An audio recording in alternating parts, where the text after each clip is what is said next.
Bismillah, walhamdulillah, wassalatu wassalamu ala rasulillah wa ala alihi wa sahbihi wa man tabi'a sunnatahu ila yawmiddin. Assalamu alaikum wa rahmatullahi wa barakatuh. Welcome again to another episode of your Islamic chat show, Guest of the Week, coming to you from Sharjah TV. And as always, I'm your host, Ismail Bullock. And today we're going to discuss, we had a previous episode where we mentioned pre-marriage, what you should do, what you should look out, some guidelines to getting married. Now we're going to talk about post-marriage, after marriage, and during the marriage life. And again, as the last episode, when we had this topic, is with me, brother Mohammed Khan. Assalamu alaikum. Wa alaikum assalam wa barakatuh. Jazakallah khair for coming on. Barakallah khair. So yeah, before in a previous episode, we discussed, the prerequisites, the guidelines, what to do, what not to do, what to look for, what not to look for, and some of the reasons why one should get married. So today we're going to talk more about once someone's taken that step and they have actually got married. Alhamdulillah, wassalatu wassalamu ala rasulillah. As we know that Islam, guides us in terms of choosing a spouse, in terms of selecting a spouse and walima and the process and planning and everything. Islam also guides us as to how to live a married life. And it tells us the objectives of a married life. It tells us the goals which we are supposed to achieve. And it tells us and basically guides on every aspect of a married life to attain peace and to attain this tranquility in a married life. And also to achieve a higher goal, that is to achieve the taqwa and pleasure of Allah subhanahu wa ta'ala. Now, to begin with and to go directly into it, what is the objective of a married life? And we discussed in our previous episode as to the things and conditions and criteria in selecting a spouse. And we mentioned that the Prophet ﷺ emphasized that select the one with a good religion. Select the one who has a good religion.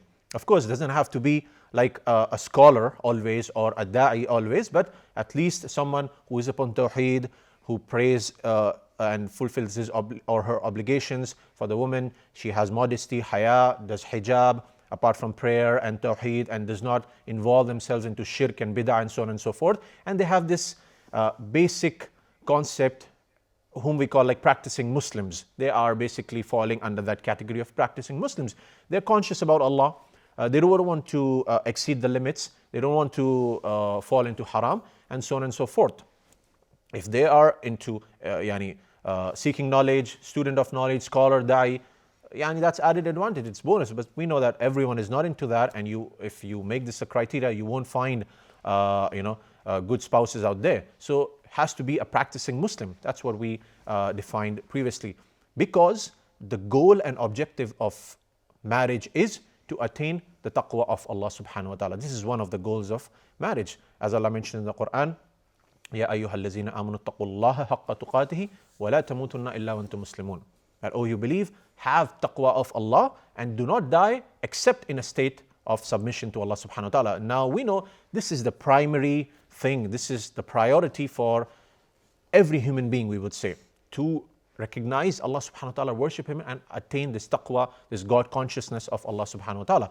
To know that I am accountable for whatever I do and I am responsible for my actions, and Allah is judging me what is good, what is bad, because Allah has told us what is good and what is bad. Now when we abstain from the bad and do what Allah wants us to do, this is basically attaining taqwa. And the objective of marriage is to attain that taqwa of Allah subhanahu wa ta'ala.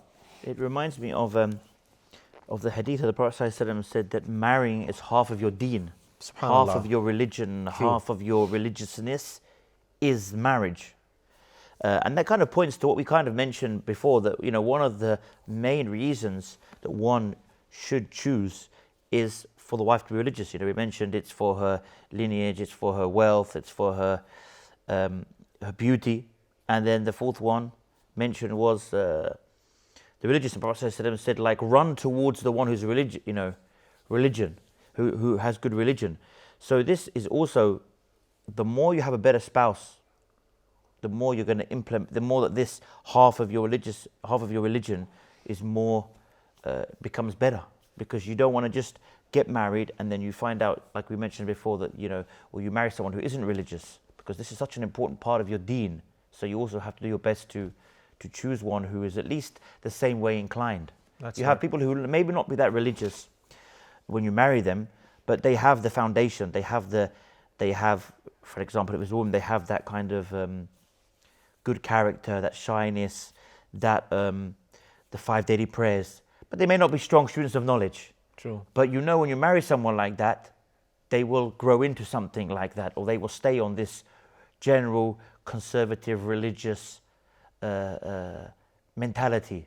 Whereas if you married someone who is a bit of, a wild partier or something, it's very difficult for you to all of a sudden, for lack of better words, tame them into being, more of a settled down, quiet person if they're used to being like really vocal and going to parties and, dancing to music every day at home since they were a teenager. You're not going to, it's been very difficult for you to, True. in your married life, in reality. So that's an important aspect as And well. the surprising fact is that, even people who are into this lifestyle, dealing with maybe having affairs or girlfriends, even they don't like to get a wife of that sort in the house. I mean, they know, okay, we want, as a partner, has to be someone who's modest, who's not going out with other men, and who's, protecting herself. Even if those men, who are into these wrong things. So again, going back to the aspect that this is the natural disposition. Men by nature don't want their wives, their women folk, to be exposed or to be mistreated by other men, or to be, looked at from evil glances and so on and so forth. This is something which we are naturally upon. Now, however, some men have lost that because of the wrong influence of the society. That's a different case. But generally, men have this ghaira. So the objective of married life is attaining taqwa of Allah subhanahu wa ta'ala. And as we see that a person grows, fulfilling half his deen, so we see if a person does not get married, and he's stagnant over there. There are so many benefits and so many righteous actions which one can do after getting married. So when a person he gets married, for a woman, when she's running a family in terms of taking care of the children, obeying her husband, over here she's gaining more rewards. She has got this opportunity now to get into these. If she's not married, even if she is a good student of knowledge, even if she is a da'iyah, she can just be limited to that. The aspect of obeying a husband, the aspect of raising children, the aspect of building an Islamic household will always be missing if a person does not get married. Of course, not going into the aspect, as the scholars have always have a difference of opinion that whether it's fard or it's mustahab. But then, of course, we say that Islam always encourages. It always encourages to get married early and to get married to those who have the means to get married. The thing is, what's interesting is, even though there's some, like you said, some different opinion, is marriage a must or is it just recommended? Even the ones who say it's recommended, they say, but if the person has that kind of desire and he's falling into sin, then for this person, it's completely, a must. Because, of course, nobody will say, like, do the haram, but don't get married because marriage is only recommended. They will even say, in this case, for you, my friend, all the scholars will say, or all the opinions are, you need to get married because you're falling into, something that is haram. So for that person, becomes obligatory. That's right. And we see that the Prophet ﷺ, when he told it's like completing half your deen, so it's protecting us from a lot of harm. And subhanAllah, we know that the punishment of one zina could be a person burning in hellfire. I mean, this is how serious it is. And we should not take this lightly. Okay, it's the norm, it's happening, and I'm unable to get married and so on and so forth. No, try for it, pray to Allah subhanahu wa ta'ala, and take the means, and Allah subhanahu wa ta'ala makes ways for us. So the first objective is taqwa. The second is modesty and chastity, to remain chaste, to remain modest. And this is what marriage does. When a woman and a man gets into marriage, it protects them. And as we have seen, as the Prophet ﷺ described, that it protects us from looking at haram. It protects us from doing haram things like getting into affairs and having these relationships or fulfilling our desires through wrong means. And this goes both for the men and women. Once we get into this, it's about being chaste. And objective number 3, which we can define, is raising righteous offspring, raising righteous children. And one of the people of knowledge, he asked the general audience, what is the right time for you to educate your child about Islam, to give him a good tarbiyah, a good upbringing? What's the right time? When is it that you should start? People think maybe it's 2 years, 3 years. Now there are research is done, that from 18 months, a toddler could be taught akhlaq, could be taught moral and character from 18 months. So on and so forth. There is research in psychology, there are researches done. But from an Islamic perspective, we see the time to raise righteous offspring is while selecting a spouse. So when we are selecting a spouse, we are selecting a mother for our children, we are selecting a father for our children. So if you want your children to be righteous and you want them to be good people in the society and have good morals and character, then choose a husband who has that, or choose a wife who has that. You cannot expect, if the husband, he's smoking in front of the children and he's watching TV and watching music, listening to music, watching movies and all, you can't expect your child to become a student of knowledge and a scholar and so on and so forth. Similarly, with the woman, if she is going out without hijab, how can you expect your daughters to wear hijab? These are things which you must consider before marriage, because a lot of people, they think, okay, let me get married now, and after marriage, I'm going to change her or I'm going to change him. And because I'm religious, she's not, I'm going to change her. And it could happen, it could not happen. Similar with the women. They say, okay, the man, he's not practicing, he doesn't pray, he smokes, but let me get into it and I will change him. But this doesn't happen. That's the reason the guidance of the Prophet ﷺ, select the one who is religious. And that's what helps us to attain the objective of marriage, that is to upbring righteous offspring. And that only happens when the person, your spouse, is of that religious commitment. Now, how do we attain these objectives? Laying the foundation to attain these objectives of a happy marriage, of a peaceful and tranquil married life. We lay the foundation by point number 1, obeying Allah and His Messenger. This is the foundation for a married life. We will come to the other aspects, but number 1, we have to seal this, obeying Allah and His Messenger. This is the foundation of a happy married life.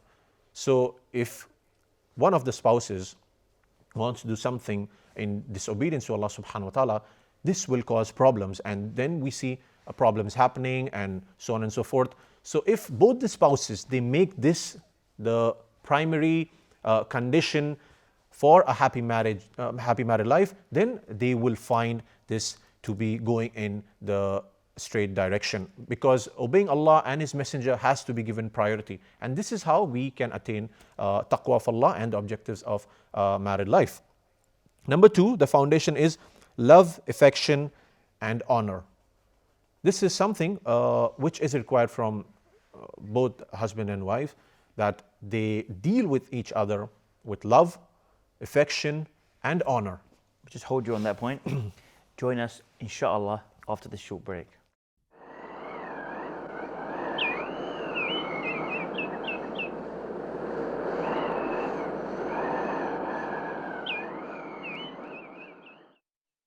Assalamu alaikum and welcome back. Now, just before the break, we started mentioning that, between the husband and wife, there has to be love and respect and honor. So this is again a foundation of, a married life and to attain our objectives. And when we look at the life of the Prophet ﷺ, and again, this surprises a lot of people. The Prophet ﷺ, he was very loving towards his wives, and he used to deal with them with affection, and he used to honor them. And this is a beautiful aspect if we understand, inshallah, the problems which a lot of people are having. By the way, this is one of the major issues, major problems, like marital problems. Even if we just go and search, it's like on the rise, because people are unable to cope with each other because they are unable to follow the guidelines of Islam. Now, the Prophet ﷺ, he dealt with his wife with love and honor, and so did the wives of the Prophet ﷺ do the same? Let us look at some examples. The Prophet ﷺ, he used to play with his wife, and he used to race with Aisha radiallahu anha, and we've seen this, on one occasion he raced with her and he lost the race. On second occasion, when Aisha radiallahu anha, she had put on some weight, they raced and the Prophet ﷺ won the race, and then he told her that, this is for that. So, this love and affection amongst the husband and wife. It is also reported that the Prophet ﷺ used to drink from where Mother Aisha radiallahu anha used to drink. Yani, what do we find in these unethical love stories and operas? We have the best example, in our deen about Prophet ﷺ showing love and mercy towards his wives. The Prophet ﷺ used to daily, after Asr, as it's reported, he used to go and visit all his wives and check on them if they need something, if they are in need of anything, and he used to visit them, and this is how he used to honor his wives. The Prophet ﷺ was never harsh in his tone when speaking to his wife, or reprimanding them in terms of something which he did not like. There is one occasion which is reported, where on one occasion the Prophet ﷺ he got some food from his other wife when he was with Mother Aisha radiallahu anha. So some food was presented by, I believe, Zainab radiallahu anha. So Mother Aisha, she got jealous, as is a natural tendency of women, and she threw the food and she broke the plate. So the Prophet ﷺ, he dealt with the situation in a very calm and composed manner. He picked up the plate and asked Mother Aisha to replace the plate. Now over here also there is justice involved. She broke the plate, she's supposed to pay for that, and he told that your mother got jealous. So this is something where how the Prophet, if we see today how people would react, start beating, shouting, and this is not how Islam wants us to deal, because let us be practical here, let us be honest, things go that route sometimes. There is because of backgrounds, because of sometimes the situation, maybe a man is in a different state, maybe he had some bad experience outside, or maybe some bad meetings, or the woman, she's maybe feeling a little low or down. Sometimes things happen, so the other person has to just let it go, and this is again the foundation upon which we can build our love and mercy. So let us be practical. It's not what we see again in the movies, that by doing specific things you will have love and mercy. No, it has to come with patience. There has to be patience involved. There has to be conscious effort required from the husband and the wife. They have to consciously work on that, and this is how we can build this love and mercy. And of course, not to forget, Allah is the one who puts love and mercy, and this again is a miracle from Allah subhanahu wa ta'ala. If we were to imagine any two people who never knew each other, maybe for 20 years, come together and then they have this love and affection for each other. It is Allah subhanahu wa ta'ala who puts love and affection and mercy in the hearts of people for each other, and this is what we are supposed to seek from Allah, that Allah blesses our marriage with love, affection and mercy. Making Prophet ﷺ as our role model will always benefit, because whenever we look at his lifestyle and the lifestyle of our mothers radiallahu anha, we always see that they dealt with the situation in a very wise way, especially the Prophet ﷺ, and for the men we have to follow that. It's interesting as well, because mentioning this, that when Aisha radiallahu anha, she was asked how was the Prophet at home, she said, "Kana fi khidmati ahli." He used to be at the service of his family. So she used to say that he would sew his own clothes, he would fix things, he would clean his, he would, you could say, brush down his clothes when he would hang them. He would sew his own, he would fix his own sandals, he would sew the holes in his own, in his clothes. So upon this also a thing, because we see that many people, they would never dream of doing that, unfortunately. They'll say, you're my wife, do this, do that. Even if she asked him kindly, would you mind repairing that? I'm feeling a bit tired. Come on, I'm the man. You want me to brush down my own clothes? You want me to clean my own shoes? Some people have that mentality. Prophet ﷺ used to do it himself as a habit. Right. Subhanallah. That's the the wise attitude and behavior of the Prophet ﷺ towards his wife, and which we must at least try to come close to. Of course, he was the best, but then we should not go back saying, okay, it was the Prophet ﷺ. That's not how we deal with things in Islam. We always have to imitate him, try to imitate him, and try to implement that in our lives. Now, husband and wife are garments of each other, and this is how they protect each other in thick and thin. They protect each other when they're facing difficulties, or in good times, in bad times. They are there for each other. This is something which we need to also consider. Not that the wife is left to herself or the husband is left to himself. So sometimes what happens is that people, they stick very firmly to the technical aspects. This is not my role, as you said, this is not my duty. So the wife might be down, she might be sick, but when it comes to cooking or something, the husband might be very firm. No, I want to have this, I want to eat this, and this is being rigid. And we have to go easy, we have to let go of things sometimes, and maybe order something or try to make something, whatever is in your capacity. Similar with the wives, if the husband is facing some issues or problem which he cannot fulfill in terms of getting things done, then she's supposed to help him, she's supposed to be by her side, and being garments of each other, protecting each other, privacy, confidentiality, and there are a lot of things which are only known to the husband and wife in terms of character, akhlaq, and so on and so forth. A lot of things spiritually, physically, and the defects, the bad things which every one of us has, must be hidden by the spouses. So it is not recommended, in fact it's haram in Islam, for the spouse to go out and blaming his wife or blaming her husband that he's like this, he's like that. And sadly, which we see a lot of times, even nowadays on forums or on internet or in these gatherings, where women gather, they sit and everyone talks about, my husband is like this, my husband is like that, or my husband didn't do this and he promised me this.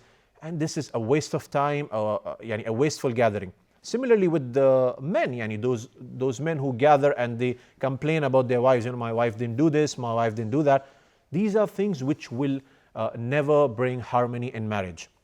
Moreover, Islam gives us the guidance if there is a problem, if there is an actual issue in the married life, or if the woman wants to sort it out or the husband wants to sort it out, they can sit, talk to each other. If it doesn't work, they can go to someone who is in authority, they can go to someone who's religiously sound and who knows maybe some counselor or so on and so forth, and they can discuss it together. Or if they want some fatwa, they can ask in third person, like a woman calls a sheikh and there is a person who is in this situation, not putting her husband down, or similarly with the husband, if he is asking an alim, a sheikh, about a fatwa, not being very specific, although there can be situations where Islam allows, but then this is the best way, where if there are these defects which one wants to fix, they do it in that manner.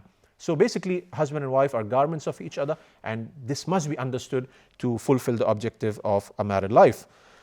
Thirdly, the roles and responsibilities. So the foundation is roles and responsibilities. Number one is obeying Allah and His Messenger. Number two is love, affection, and honor and mercy. And number three is to understand our roles and responsibilities in a married life. Now, before we go into the specifics, like what is the role and responsibility and duties of a wife and husband, let us see there are some combined roles and responsibility which are expected from both. So number one is a good character, a good akhlaq. This is required from both the husband and the wife. And this is, if they don't have that, they have to work towards it. No one can come up and say, no, I'm a very angry person, I was so harsh from my school days, from my college days. No, this is not how it works. And if you do the same thing in your workplace, if a person does that, he will be kicked out.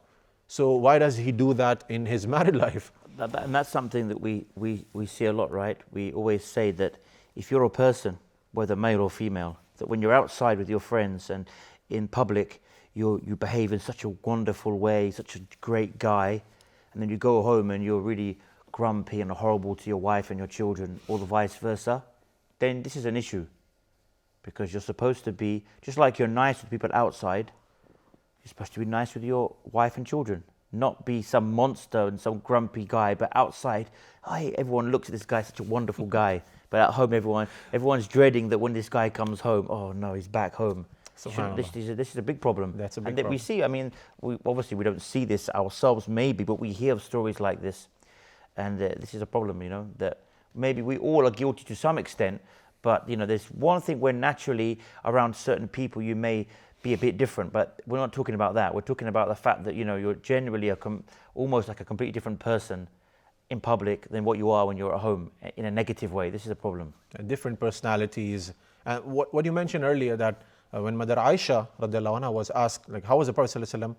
He was the same, how he's dealing with others kindly and nicely. Even with the non-Muslims, he was very merciful, he was very kind. He's treating his wives on a similar, not saying, I'm the head of the state, I am a prophet of Allah, or I have so much work, so much da'wah, so many things to see, delegations and this and that. No, because sometimes that's what happens, people who are even into good work, they get so stressed that the stress comes out on the wife and children at home. This is not what is supposed to be done, because they are our priority. Wives and children at home, it's the priority of the man, and he is supposed to have good character. The Prophet ﷺ said, خيركم وخيركم أهلي. The best of you are those who are best to their wives, and I am the best to my wives. This is a straightforward hadith of the Prophet ﷺ. The best of you are those who are best to their wives, and this is what we are supposed to strive. So we might be good with our manager, with with the people at our workplace, or with the people whom we're dealing with on a daily basis. Some people are very, as you said, very nice, even with people of the watchman or the waiter or so on and so forth. But when it comes to the wife and children, they start blasting, and they are this split personality. The Prophet ﷺ said, the best of you are those who are best to their wives. Now this is what we are supposed to follow and implement. Similarly, a wife has to also consider that having a good character, a good akhlaq with her husband, and understanding the situation and dealing with the situation accordingly. This is very important. Both husband and wife have to be wise and take decisions wisely. There was a Sahabi, for now I'm forgetting the name, the Sahabi, he mentioned that, for our married life, to maintain tranquility and harmony, when I get angry, my wife, she is patient upon it. And she's not responding back and fighting back and debating back. And when she gets angry, I restrain. So this is how beautiful it is. Just hold you on that point. Join us after this short break.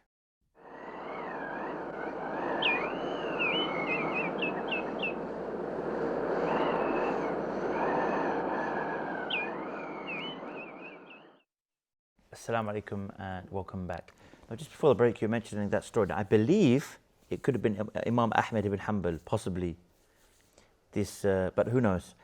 It's something that says to me. But anyway, the story of the fact that whenever she says something, he holds back. Yeah. So basically, that they both avoid having. He holds it in. And then when she is maybe getting a bit angry and abusive to some extent, he just remains calm. Yeah, and this looks very simple, but if we also see from a psychological perspective, when a person is in a state of anger, or he's raged out, if the other person just simply calms down and he doesn't say, for example, just goes on silent mode, doesn't speak a word, this can bring so much khair. And similarly, because we see, sadly, in fact, most of the divorces, they take place when the person is angry, or out of anger. And then later on, when he has calmed down, then he goes to find a fatwa that is my divorce valid or no, and so on and so forth, which is the sad reality. One has to have control of himself and be responsible. So in a state of anger, and this is what the wife, if she understands, if he is getting angry, she goes on silent mode. And understanding, he could, go to whatever extent, then inshallah it will be harmonious. And similarly with the wife, if she must have having some stress or something, going on her mind, maybe sickness or so on and so forth, and the husband sees she is getting on that angry mode, he goes on a silent mode and he doesn't respond back. We don't need to debate all the time. This is the thing. We let go of things, and that's what brings harmony in a married life. And Imam Ahmad bin Hanbal rahimahullah, however, this is what he said, and this is amazing, and this is something which we all would want, but it is blessed by Allah subhanahu wa ta'ala to very few people. He said, in 40 years of my marriage, he and his wife, they never had an argument. They never fought. And this is so beautiful. And this is what we see is practical. I mean, to a certain extent, we sometimes think that, okay, fights are normal and let's get into it. No, this is not our attitude towards a married life, because we must think that, okay, we have to strive for perfection. Whatever comes our way, we deal it with accordingly, but strive for perfection. And Imam Muhammad bin rahimahullah, he is someone who is showing us this practical example that, he and his wife, they never fought throughout their life. And this is, subhanAllah, beautiful. And that's the reason he was Imam Ahmad bin Hanbal, rahimahullah. He actually implemented what he was teaching and preaching. Again, one of the combined qualities and responsibilities required from the husband and wife is to be truthful to each other. And Allah subhanahu wa ta'ala also mentions in the Quran, Ya ayyuhallazina amanu taqullaha wa qulu qawlan sadida. Straight talk, be truthful, no hiding things here and there and trying to deceive. A married life cannot be built upon deception or things which are false, and false notions, false ideas. No, it has to be truthful, because let's be honest, we cannot hide things from our spouses, and once people start doing that, then problems start occurring. Kindness and mercy, we've already discussed. This is something which is required from both husband and wife for a healthy married life. And now, last but not the least, before we go into specifically what are the duties, adornment and beautification. This is also something which is required from both the husband and the wife. And we most of the times think from a man's perspective that beautification is only the responsibility of the wife. Yeah, that is definitely a problem. It is there. She has to beautify herself for him. She has to look good, smell good, and so on and so forth. Not being like, as a lot of women, because of the daily chores and because of the stress and all, and they are in that state, and then the man comes, and the man, he has been exposed to so much fitna, and then he's in this stressed state. So let's understand our fitrah. Let's know that these are practical things in a married life.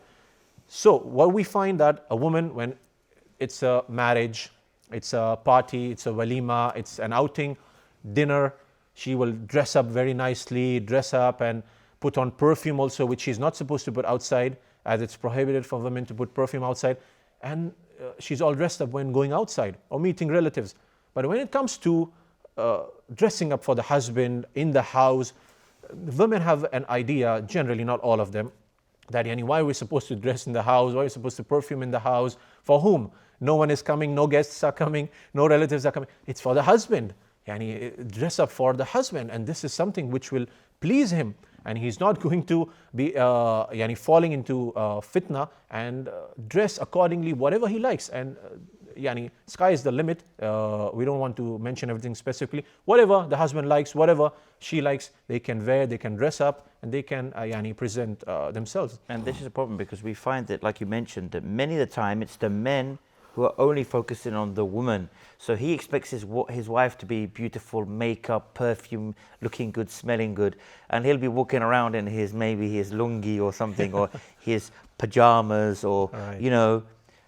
Maybe he's sweaty and smelly, and his hair's disheveled, That's and he's problem, walking around the house like that, but he expects his wife to be looking like this is also a problem. The man himself, he needs to be, some men, we see them, they let themselves go, they become really overweight, they don't ever exercise or anything like that, and then they expect their wife to be, a supermodel, and if she puts a bit of weight on after having so many kids, they'll be like, look at you, you're so overweight, and he's sitting there with a massive belly from his, parathas or burgers that he's eating every day. This is reality. Yeah.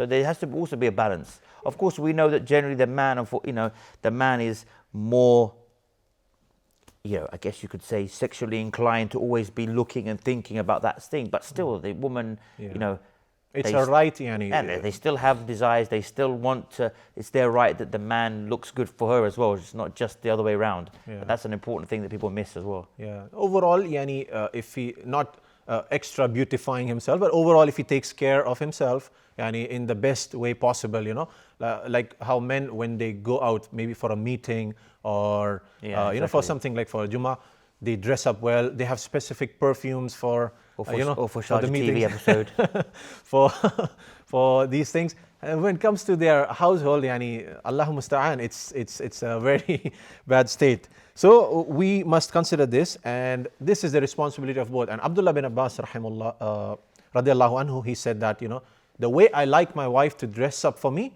I like to do the same for her.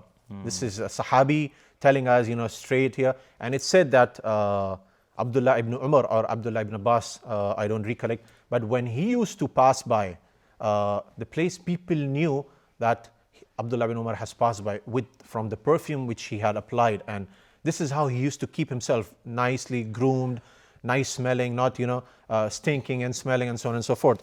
So this is something which we should do in the house, outside the house, and this is the quality of a righteous husband and wife. Now coming to the rights and duties quickly before we end and conclude.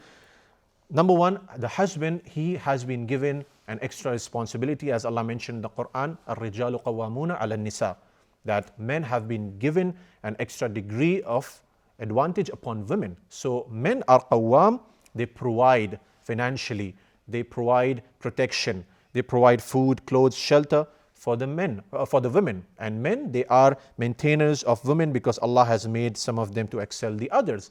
Now, this is something which the man, he should understand. He is the man of the house, and one of the duties of a husband is that he's the head of the house. He's supposed to head a family. He's not supposed to go on the back foot, because so many times the sisters, they complain that the man, he's not actually the man, and he's not taking up the responsibilities, and he's not heading the family. Allah has put the man in that position, knowing the psychological and physical makeup of the man, and knowing the emotional and psychological and physical makeup of the woman. So Allah has, this is from Allah subhanahu wa ta'ala. So again, those who come up with women's rights and this and that, it's coming from Allah subhanahu wa ta'ala. Allah has put us in this position. Similarly, Allah made the woman to bear children and to feed them, to suckle them. This is something which was not in the capacity of the men, because the women, they are more affectionate, they have this emotional touch with the child and so on and so forth. And subhanallah, I was recently told that after a woman, she becomes a mother, her psychological makeup changes completely, and this affection and love and mercy is instilled more in her, from a psychological perspective. And this is the beauty of Islam. So what is for a woman, it's for a woman. What is for a man, it's for a man. So for example, someone comes and tries to break into the house. It's the responsibility of the man, because Allah made him more stronger physically. Allah made him, he knows how to deal, how to fight if that's the case. Not that those who endorse those wrong women's rights, they will come and say, no, the woman should fight. No one is going to come and say that. So we say Islam is a balanced religion. It gave rights, responsibilities to women, and duties and responsibilities to men. Being the head of the family and heading a family, this is the responsibility of a man. And again, if you were to give an example, we have organizations, and no organization can function without a CEO or without a director, without a head. And it always has to be one. Yes, there are other important roles like the manager, executive, and so on and so forth, but one person runs the show. And this is till date. No company, no matter how big it is, no matter even if it's the top five, the big five, which we say, we are not going to name it, the big five, every company has one CEO running the show. Thousands of staff. Similarly, we have to consider this, that in a house, a system has to be implemented. And for that, the man is the head of the house. He is supposed to take the responsibility. Yes, the woman is a very important, she plays a very important role in terms of building an Islamic household, but she is supposed to take care of those things. But when it comes to the actual decision making, the man, he's supposed to take the lead. So this is something which men should understand. From the woman's part, the Prophet ﷺ mentioned, if a woman prays her 5 daily prayers, fasts her month, guards her chastity, and obeys her husband, it will be said to her, enter paradise from whichever of the gates of paradise you wish. This is classed as Sahih by Shaykh Albani in Sahih Jami. So for the woman, it is required that she obeys her husband and she does all these things mentioned in the Quran, in the Hadith, and subhanAllah, Jannah is made easy for her from whichever gate she wishes to enter. Obedience to the husband, and this is something which the women, they must understand. And again, this is from a rational perspective, that if you start quarreling and saying that I have a similar right like the CEO in my company, and I'm going to debate, I'm going to fight, you will never have harmony in the workplace. Similarly, in the house, know that this is required from your end, obedience towards the husband. And this is something which, of course, is not supposed to be manipulated by the men. But yeah, the Prophet ﷺ took consultation from his wife. He took advices from his wife. That's what we are supposed to do. Involve them, take advices.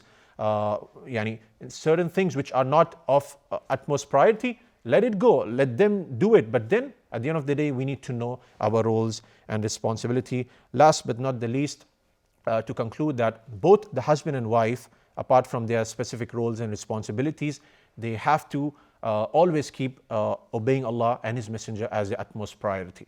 There's no obedience to the creation over the Creator. This is what the Prophet ﷺ told us. Oh, Jazakallah khair for that. And we thank you all for tuning in. And inshallah, until the same time and same place, inshallah, we leave you as always. Wassalamu alaikum wa rahmatullahi wa barakatuh.